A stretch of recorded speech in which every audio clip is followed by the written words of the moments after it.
Hello, everyone, and thank you for joining me today to share some tips and ideas for having positive visits with the person in your life who is living with dementia.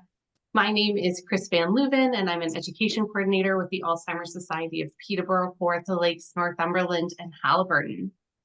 I recognize, through our discussion today, there might be some questions that come up, and just in the interest of time, and because I'm not always able to see the chat, I would ask you just to hold your questions until the end.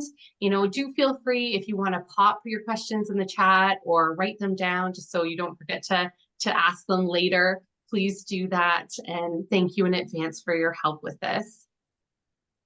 Friends, family, neighbors, and extended family are important sources of support for the person who's living with dementia.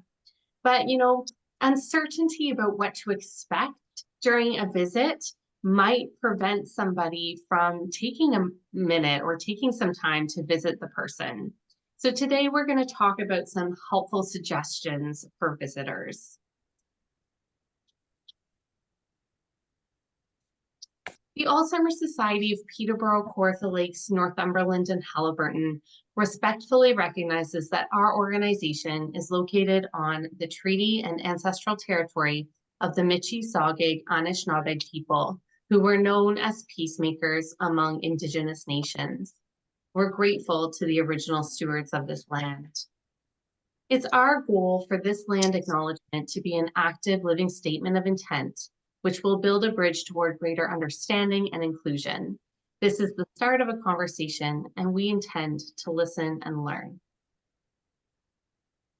Communication, it's a really important component when it comes to having positive visits. So we're going to start today with a brief review of some communication strategies. Communication is a vital part of our lives.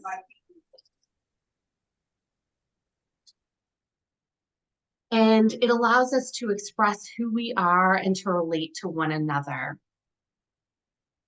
Communication is more than just talking and listening. It involves our understanding and our interpreting as well.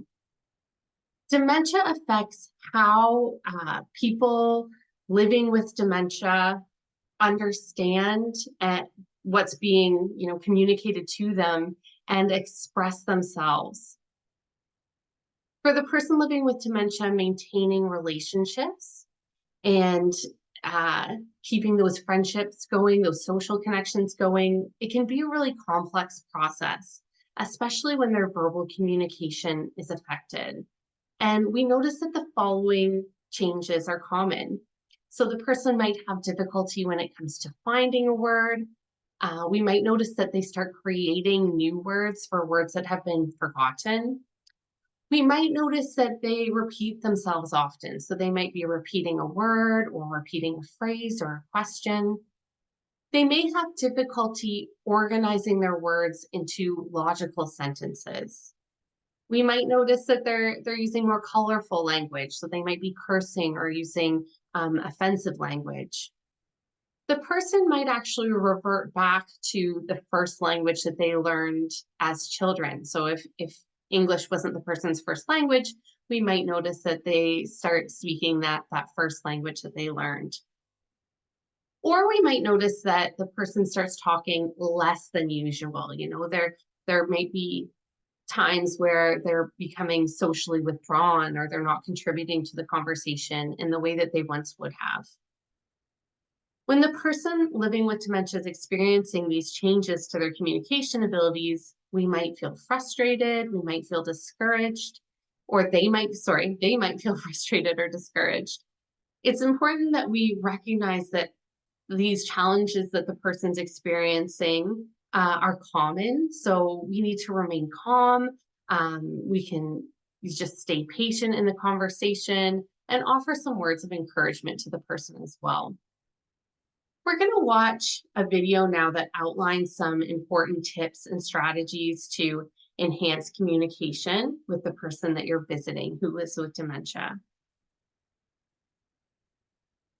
In this video, it's by the Alzheimer's Society, And it just provides a nice little summary of 5 communication tips that we find to be some of the most helpful. A person living with dementia may have trouble expressing themselves or understanding what's being communicated. Try these 5 tips to help you stay connected. Tip 1 is use what you know about the person. What does the person like? Use that knowledge to suggest conversation topics or activities they may enjoy. Nurture the person's skills and abilities. Focus on what they can do instead of what they can't. When the person's making a choice, offer them a couple of options that you know they will like. Tip 2 is reduce distractions. Take notice of what's around you. This is a simple thing to do, but it can make a big difference. Identify possible distractions in the person's environment and try to minimize them. Account for any hearing or vision challenges the person may have. Make eye contact to help focus the person's attention. Tip 3 is chat face-to-face. When speaking with the person, be clear and concise. Avoid talking to the person if you're behind them or where they can't see you. Speak clearly using short and simple sentences. Show as well as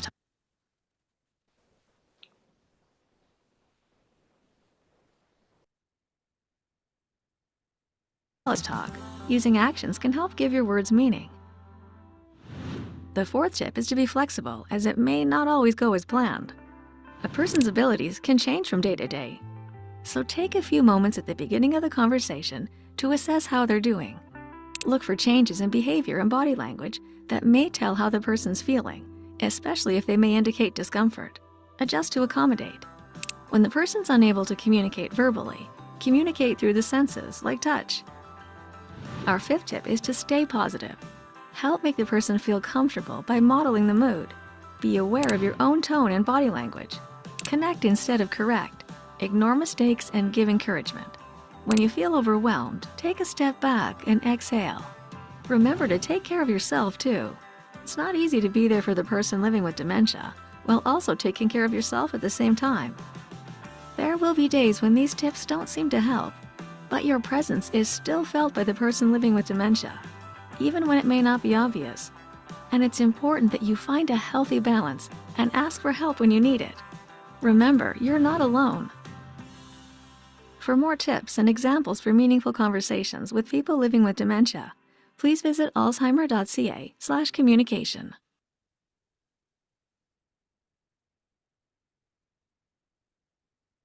So in addition to those 5 communication tips that were outlined in the video, we have some other strategies here for enhancing communication during your visits. The first one is to show that you have time and that you're not clock watching. You're there and you're in the moment. Set the stage for a good visit by just taking a moment before you even open the door to check your body language. Sometimes it's helpful to, open that door with a smile on your face and a pleasant greeting. We want to use verbal and nonverbal ways of communicating and connecting, and making yourself understood. So one way to do that is to show as well as talk. So if we're, maybe offering the person a glass of water, we can use that glass of water to say, "Hey, would you like some water?" And that can help enhance our communication as well. Similarly, pay attention to the person's actions and their words and try and pick up on their nonverbal cues as well, validating, any emotions that you're noticing as needed. We want to avoid talking to the person if you're behind them or if you're where they can't see you, that shouting from another room. It's more helpful for the person living with dementia if they can see you, see your facial expressions, and have that kind of genuine eye contact so that they know that you're speaking to them.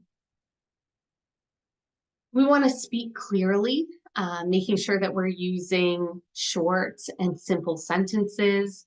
And we really want to make sure we're giving the person with dementia time to listen, process, and respond. So we often talk at the Alzheimer's Society about the 30-second rule, because in general, it takes the person living with dementia about 30 seconds longer than your average person to hear what's being said, kind of formulate a response, and get that response back out to you. So we want to give them that extra bit of time. We want to make sure that we're accommodating for any hearing loss or vision loss, make sure that the person has their hearing aids in or their glasses if they need them. We want to recognize that, not every moment of a visit needs to be active or loud. Sometimes quiet time during a visit can be meaningful as well. And just remembering, not every piece of communication is verbal. So sometimes we're communicating through our body language, but we can also communicate through touch as well. Redirecting attention from any topic that might come up that's unpleasant can be a good idea, especially if the person is, becoming agitated or if they're upset. So we don't want them to dwell on something that's unpleasant. So we can kind of keep the conversation flowing in a more positive direction. Another piece here is to keep in mind what it is you call the person you're visiting, because that might have to change over time. As dementia progresses, the person may no longer recognize you as their son or as their granddaughter. So, over time, just being mindful of that and recognizing that calling the person by their first name is sometimes the most familiar option for the person. If you have difficulty ending the visit, we've got some tips as well. So if you're concerned that the person you're visiting might be upset when you leave, sometimes it's a good idea to plan your departure with an event. So having the end of your visit coincide with either a meal or an activity that can make for a natural end to that visit and can be a bit of a distraction for the person. We also want to think about how we conclude that visit. So sometimes just refraining from using the word goodbye and instead saying something like, "Oh, I'll see you again soon." That can be helpful, and it just shares that you enjoyed your time together as well.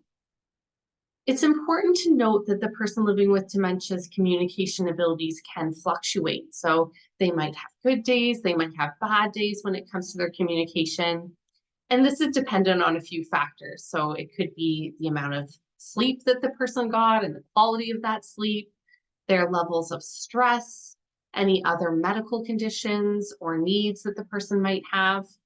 So on days that, these communication tips aren't seeming to help, remember that your presence is still felt by the person living with dementia. So now that we remember some of the strategies for enhancing communication, let's talk about visits and why they're so important. People with dementia experience many benefits from welcoming regular visitors. First, by nature, us as human beings, we are social, and connecting with others is an important part of our livelihood. As we learned during the pandemic, when we're forced to isolate, it can have a negative impact on our health and on our well-being. And this is especially true for those that are living with dementia. Social isolation, it can increase the risk of developing dementia, and it can also worsen the symptoms of dementia as well. Next, our visits, they allow for opportunities to have some stimulation, and that is important. Keeping our brains active and stimulated is key when it comes to either the maintenance or improvement of our brain health. And not to mention that playing a game or working on a project together are really good ways to build connection with the person. So you could consider some of these suggestions of things to do. You could listen to music during your time together. You could bring in some tech for either, watching a video or taking a virtual tour, maybe taking a virtual tour of a museum or a zoo, or you could play a video game together. There is an app that was developed by Dementia Australia, and it's for tablets specifically, so either an Apple iPad or an Android tablet, and it's called A Better Visit. And it's designed to help caregivers, volunteers, and family members and friends to engage with the person who's living with dementia in their life. So that one's called A Better Visit by Dementia Australia, and it's a free app. My colleagues and I at the Alzheimer's Society have tested it out. It is fun. It provides a few different games and activities that you can do in pairs. Another tip is to appeal to all the senses during your visit. So you could try aromatherapy where it's permitted. You could have a sound machine or play a YouTube video with some nature sounds. You could try projected lights or even just having like some tactile fabrics or fidget toys, and that can help to stimulate the senses during the visit. Additionally, planning these regular scheduled visits helps to support the emotional well-being of people who live with dementia.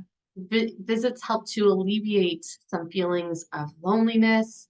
It can alleviate feelings of isolation, abandonment, fear, anxiety, and even suspiciousness. And lastly, visits provide people with dementia the opportunity to reminisce so they can talk about the past and share their memories. People with dementia can often remember the distant past more easily than recent events. So if you can find a way to help trigger those more distant, pleasant memories, the person might become more animated or interested in sharing. And this reminiscing helps to pass the time in a fun and meaningful way. So it can be a good way to spend a visit.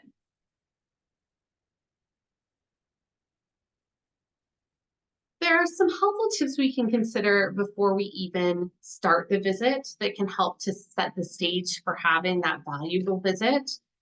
The first tip is to find out the best time of day to visit.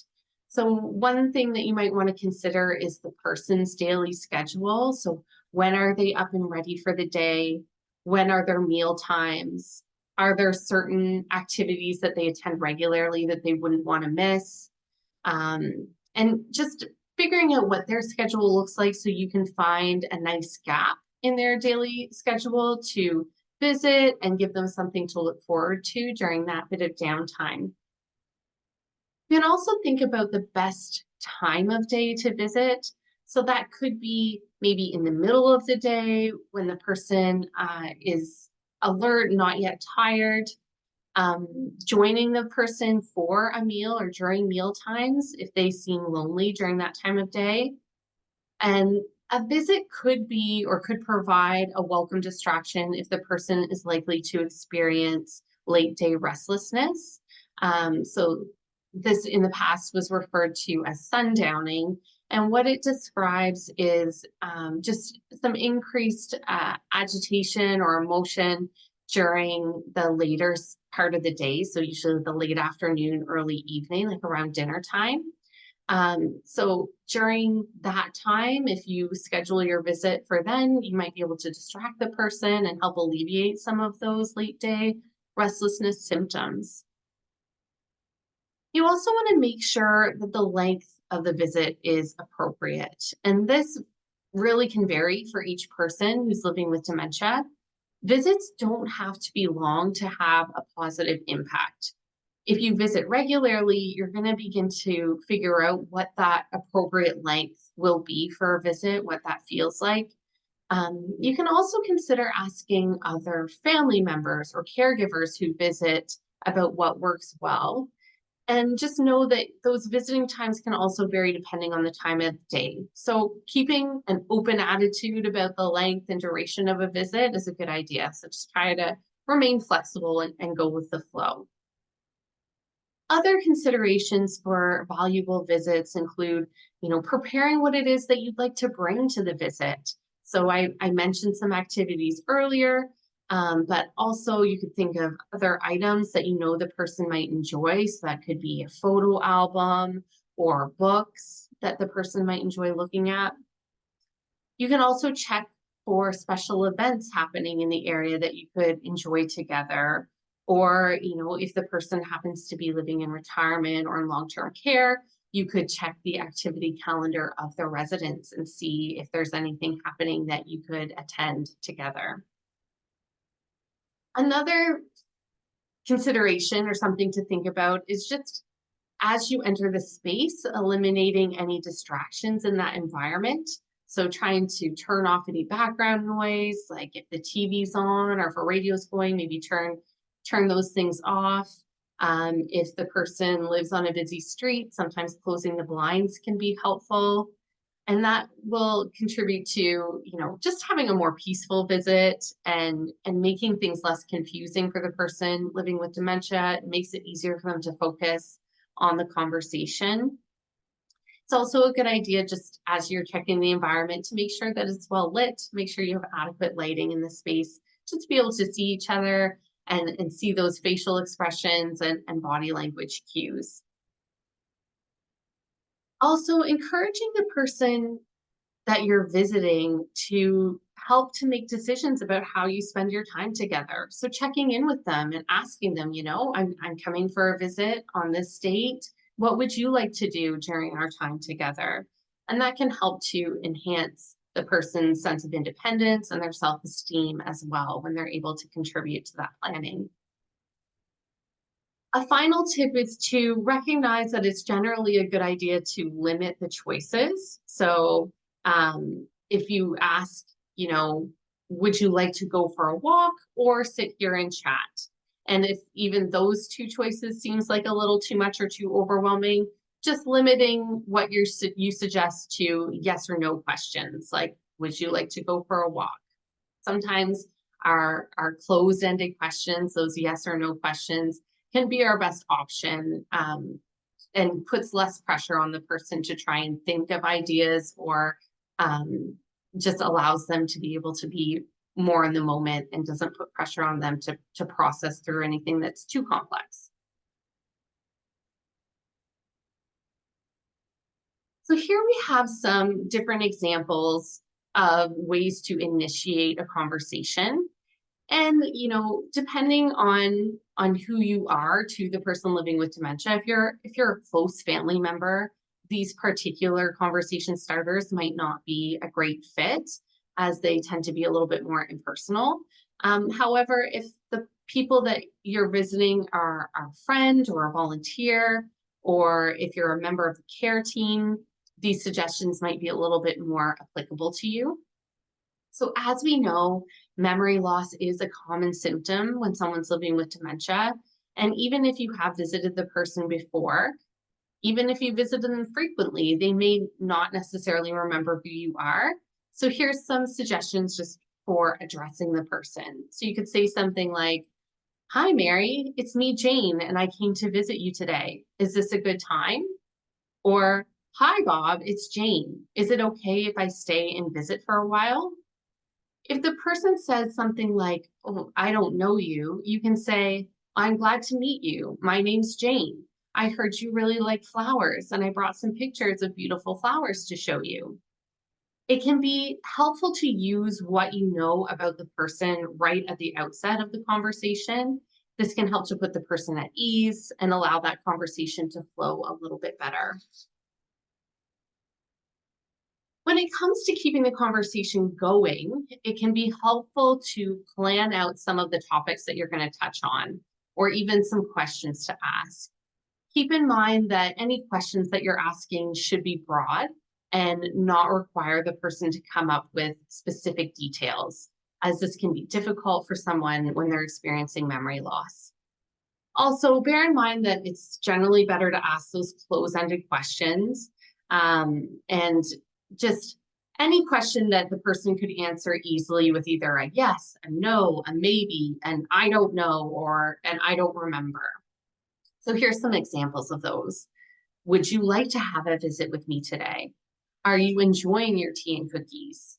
Or, I like hearing the story about your horse when you lived on the farm. Do you feel like telling me now?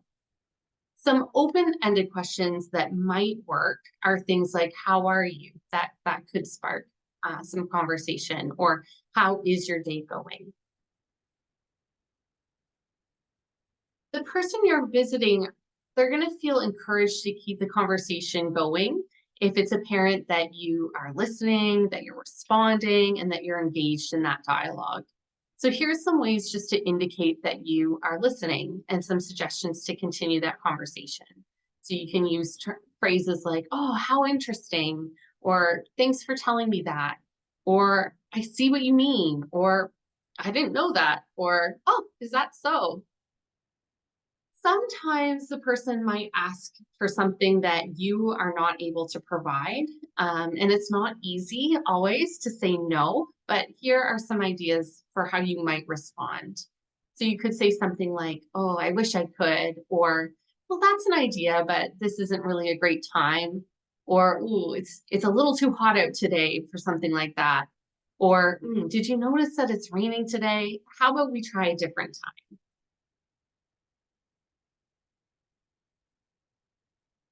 As the end of the visit time approaches, you might want to consider how you're going to leave things on a positive note. This isn't always easy because ending that conversation might mean that a meaningful time that you've had is coming to an end. The person might feel a little lost or lonely at the end of this visit. So reminding the person how much you've enjoyed their company during your time together and that you're going to be back soon is a good idea. So here's some suggestions for doing that. You could say, I always feel good after visiting with you. Or, it's so much fun talking to you. You tell great stories. Or even, seeing you is the best part of my day. You can also tell the person, well, that you need to get going. So things like, ooh, I didn't realize how late it is. I need to get going. Or I need to make lunch and I still have some shopping to do, so I better go. Or, ooh, I better get home. It's going to be time to make dinner soon. There are just some ways to think about how you might end that conversation. And also, as I mentioned earlier, just trying to time out the end of your visit where it's going to come to a natural end because the person has something that they need to do or something coming up in their schedule can also tie together with this as well. Over the next few slides, we're going to explore three more key strategies for fostering that positive interaction with the person living with dementia. So we'll look at validation, active listening, and humor. Let's start with the concept of validation. For people living with dementia, it's possible that their perception of reality can become a little confused, but we have to remember it is their reality. So we're going to try to accept their reality and meet them where they are. We want to avoid contradicting the person or convincing them, what it is that they believe is untrue or inaccurate. Trying to bring the person into our own reality or arguing with them is likely to cause frustration, and it's going to lead to a breakdown in communication. If the person living with dementia says something that isn't true, you can try to find creative ways around that situation rather than reacting negatively. Validation therapy was a term coined by an American social worker named Naomi Feil, and it's an approach to the understanding of the reality of the person living with dementia in order to facilitate better communication and better support for the person. Validation is one of the most important communication strategies that we can use with people who are living with dementia, particularly in those times that they're feeling anxious, confused, or upset. Validation provides important feedback to the other person that you've understood their feelings and that you're trying to understand the meaning of their message. And you're making every attempt possible to understand what it is that they're trying to communicate to you. To validate, you respond to the person by stating the meaning and feeling behind their message in your own words. So sometimes we refer to this as summarizing or paraphrasing their words. And it's almost like a check-in with the person that you have understood correctly. Validation also means that you are stepping into the person's shoes to try and determine, what it is that they're experiencing or how they're seeing or perceiving a situation. So you meet them where they're at and you explore their sense of reality without attempting to bring them into your own here and now reality. When we use validation as a communication strategy, we're enhancing rapport with the person and we're building trust and safety in the conversation. And we're also providing an opportunity for the person living with dementia to feel successful in that communication. When you validate a person with dementia, you accept them as they are, and you do so without judgment. You have empathy for them, and you try and create an awareness of their experience. You listen to them without adding your own reality, so you're not correcting them or you're not trying to reason with them. You help them to express themselves by using cues that show your interest and your understanding. So maybe you're nodding or you're making that genuine eye contact. You're demonstrating interest in what it is that they're saying. You can also mirror their facial expression. You validate what's emotionally real for the person living with dementia, and you accept the person's experience and what it is that they're feeling.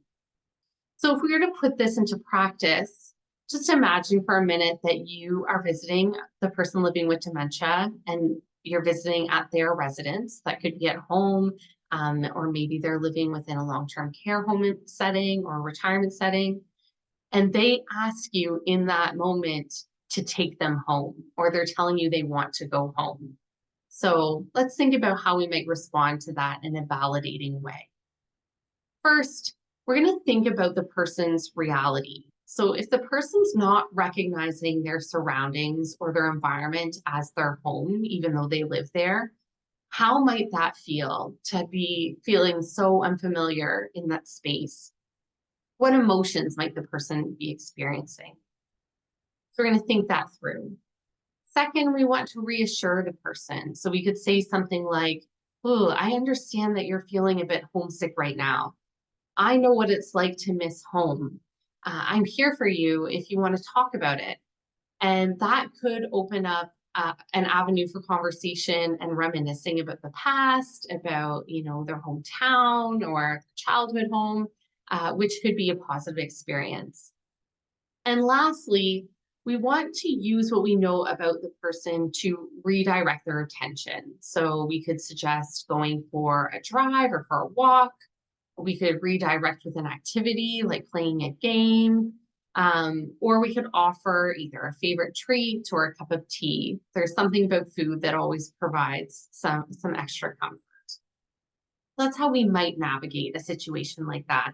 And another thing that we tend to always say at the Alzheimer's Society, and you can see it up on the screen, is when it comes to validation, we want to connect and not correct. So we're connecting with the person based on the emotions that they're feeling, and we're showing our understanding of those emotions without trying to correct the person on the facts, because that's not really going to get us anywhere.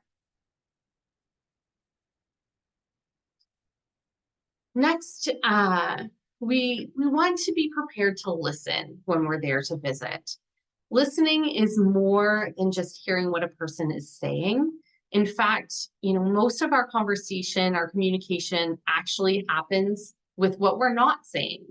In other words, through those nonverbal cues.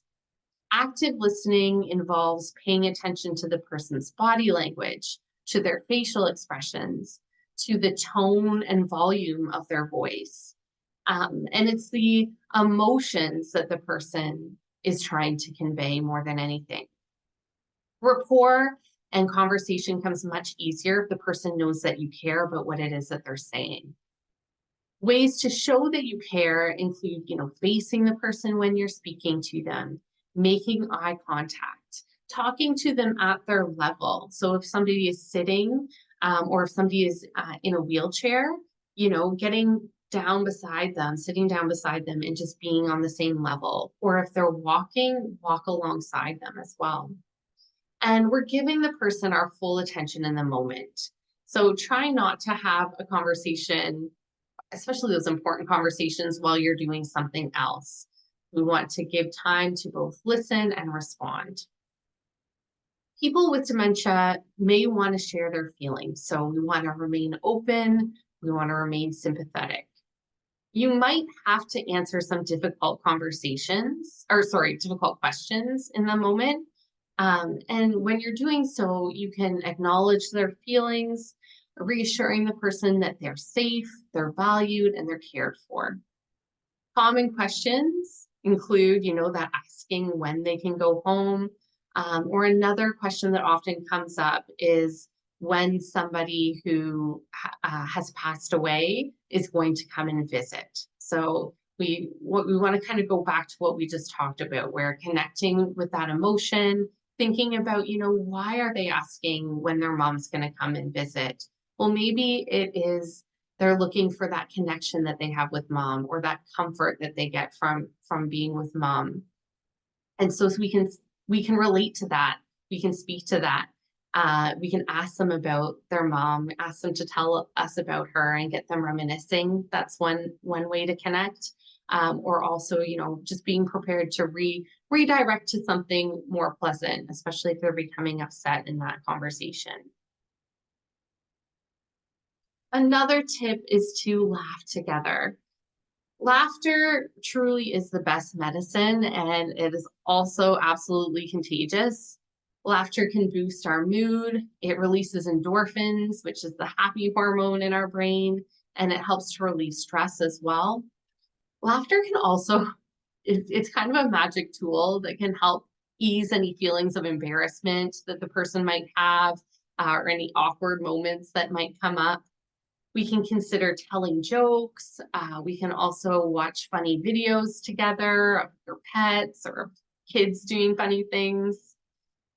When it comes to getting together and sharing moments, we want to take pleasure in each of those moments. Sharing in that moment can be meaningful and beneficial, even if the person doesn't remember it happening afterwards. We can take comfort in knowing that they still enjoyed our visit. They still enjoyed our shared laughter in that moment. So they may not remember it, but the feelings will remain. Let's talk a little bit about visiting somebody living with dementia and bringing children along. When we bring children on a visit, it can be fun for everybody, and it helps to maintain those important relationships. Here's some tips just to make sure that the child feels comfortably involved. So before that visit, we want to sit down with the child and talk to them about dementia and what to expect. The Alzheimer's Society website does offer some tips for discussing dementia with children and to help them build an understanding. And when we share this information, we want to be sure to listen to the child's feelings and address any concerns that they might have. Explaining to the child that during the visit, they should always try and speak clearly, avoid that arguing, and that they can ask for help anytime is a good start. It's also a nice idea to bring along a quiet activity that the child and the person living with dementia can do together. So maybe it's a jigsaw puzzle, or maybe it's having some coloring books and some markers. Sometimes it's a good idea as well to have the child give something that they've made to the person that you're visiting. So it could be, maybe they made a picture or a card in advance, or maybe they baked something. At the end of the presentation, I'll share a link to the section of our website that provides some guidance for talking to children about dementia in the chat.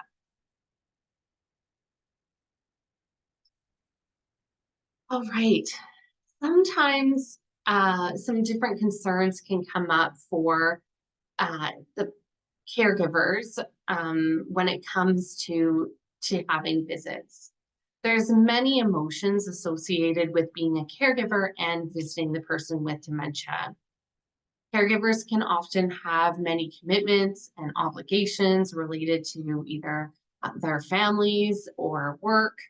And this really can create some stress for the caregiver, and they feel like that everything's kind of competing for their available time, their energy, with their commitment to visit the person living with dementia.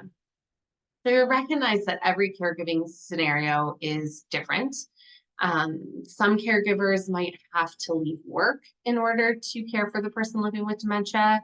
Others might be seniors taking care of seniors.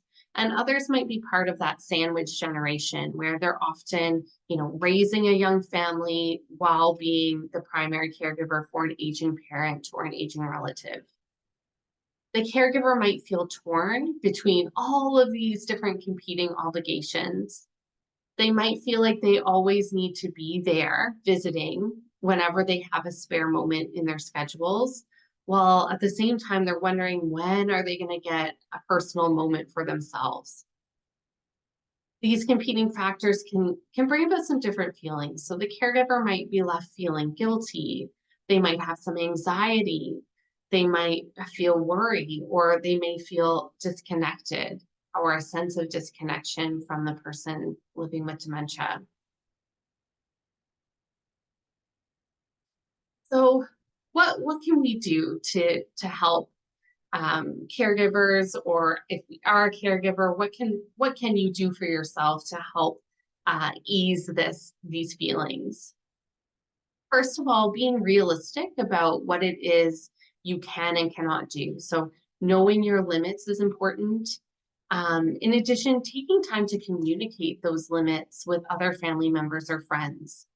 Perhaps there's others in the group or in the person's circle of support that are feeling the same way. And that load could be lightened if everybody opens up and talks about it. And you can work together to create a bit of a visiting or a check-in schedule within the family. Next, don't take it personally. And this can often be easier said than done, but it's important to realize that the person's perceptions are often different than our own. So the person living with dementia might be saying, "Oh, you never visit me," or "You don't visit me enough." In reality, you know that you're there quite frequently and often, but with memory loss, the person just may not be cognizant of how often you're visiting.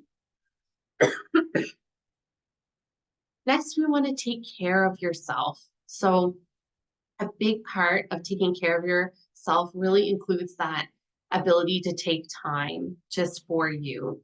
So, check in with yourself regularly, see how you're doing, see what you might need, and don't be afraid to ask others for help. I know it can be difficult to ask for help or to reach out, but oftentimes the people in our lives, they are waiting for that ask. They want to help. They just need to know what is going to be the best help for you. So you have to kind of figure out and share that. We also, when it comes to visits, we want to remember that the quality of the visit is paramount to the quantity of visits. So we want to focus on spending quality time together during the visits that you have planned. Also, finding other ways to show that you care without visiting. So find or consider other ways to connect with the person without being physically present. It could be a quick phone call to say goodnight. You could leave a card for the person on the day that you visit and ask, that card be given to the person later on in the week.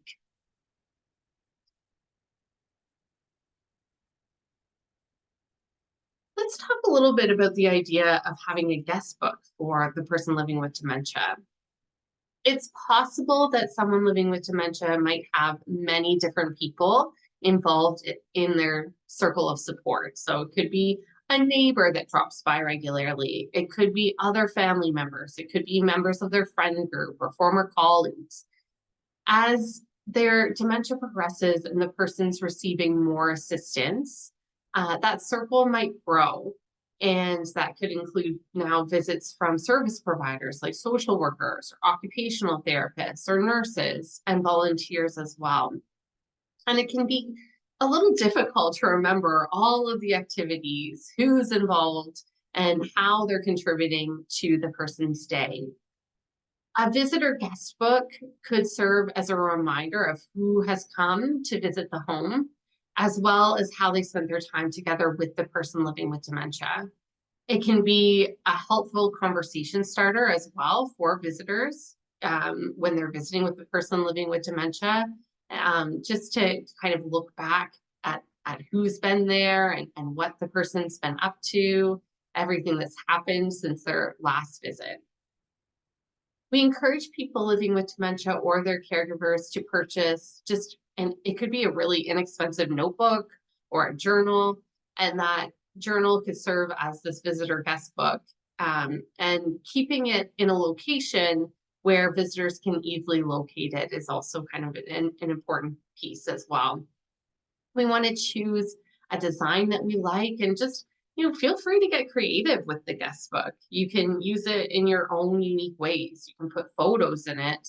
You can just add kind of a log of wishes of things that the person has expressed. You can use the guest book to describe your visit or write down any important conversations that you had. You can, if you're artistic, draw a picture to highlight your feelings. It's best if the guest book is made so that the person living with dementia can enjoy it. But we also think that, having a bit of a structure to it with certain information is helpful too. So making sure that the date of the visit is listed, the visitor's name, how the visitor and the person living with dementia spent their time together, and when the visitor plans on returning, if we can be as specific as possible. Of course, if the person is living in a long-term care home, it's always important to speak with the care team to ensure that it's okay to have that visitor guest book in the person's room. And I just have a couple examples of what a log in a visitor guest book might look like. So here's an example of a note left in the guest book by a care provider for a person living with dementia who resides in the community. So it's got the date written there very clearly. It says, "Dear Joanne, this is your home support worker, Anthony. Today I came around 3 p.m. to do the laundry, and I made your favorite mashed potatoes with broccoli and chicken for dinner. It was nice talking to you today about your wife, Martha, and your dog, Pepper. I will be coming back on January 26th at 3 p.m. See you in a few days." So we've got, the name, the date, the name of the person, what happened during the visit, and when they plan on returning. And here's one other example left by a family member for a person living with dementia who also lives in the community. And it says the date very clearly. "Hi, Dad. This is your daughter, Aisha. I've had a nice visit with you today at 1 o'clock. We shared a tasty lunch together and had a good walk around the neighborhood. We passed the convenience store where you told me that you used to buy your lottery tickets every weekend. I will come on Wednesday for lunchtime at noon. I will bring lunch so we can eat together at home. See you then." So again, it's highlighting those 4 pieces of information: the date, who the visitor was, what you did in that visit, and when you plan to return.